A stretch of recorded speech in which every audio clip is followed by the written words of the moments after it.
ইয়াৰ ছাত্ৰ-ছাত্ৰীসকলৰ বাবে পলিটিকেল সায়েন্সৰ এটা ইম্পৰ্টেন্ট প্ৰশ্ন লৈ আহিছো এইটো ভিডিঅ'ত। প্ৰশ্নটো হ'ল মৌলিক অধিকাৰ আৰু নিৰ্দেশক নীতিৰ পাৰ্থক্য কি?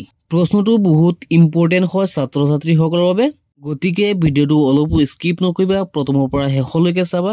আৰু যদি আমাৰ ভিডিঅ'টো নতুনকৈ আহিছা তেনেহলে আমাৰ চেনেলটো সাবস্ক্ৰাইব কৰি ৰাখিবা, আৰু যদি ফেচবুকত চাই আছা তেনেহলে আমাৰ পেজটো ফলো কৰিবা, আৰু লগতে ভিডিঅ'টো বেছিকৈ শ্বেয়াৰ কৰি দিবা যাতে প্ৰতিজন ছাত্ৰ-ছাত্ৰীয়ে চাব পাৰে। প্ৰশ্নটো হ'ল মৌলিক অধিকাৰ আৰু নিৰ্দেশক নীতিৰ পাৰ্থক্যবোৰ কি? মৌলিক অধিকাৰ আৰু নিৰ্দেশক নীতিৰ পাৰ্থক্য।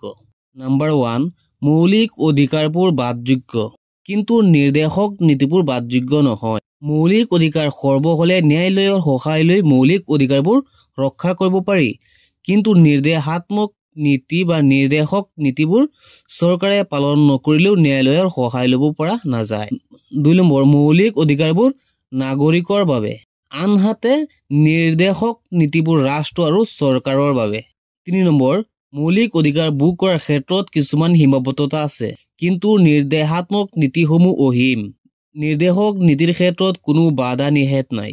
4 নম্বৰ, মৌলিক অধিকাৰৰ ভেটি হৈছে ব্যক্তিবাদ, আনহাতে নিৰ্দেশক নীতিৰ ভেটি হৈছে সমাজবাদ। 5 নম্বৰত আছে মৌলিক অধিকাৰবোৰে ভাৰতবৰ্ষত ৰাজনৈতিক গণতন্ত্ৰ প্ৰতিষ্ঠা কৰিছে, আনহাতে নিৰ্দেশক নীতিয়ে ৰাজনৈতিক গণতন্ত্ৰৰ লগতে অৰ্থনৈতিক গণতন্ত্ৰৰ প্ৰতিষ্ঠা চেষ্টা কৰিছে।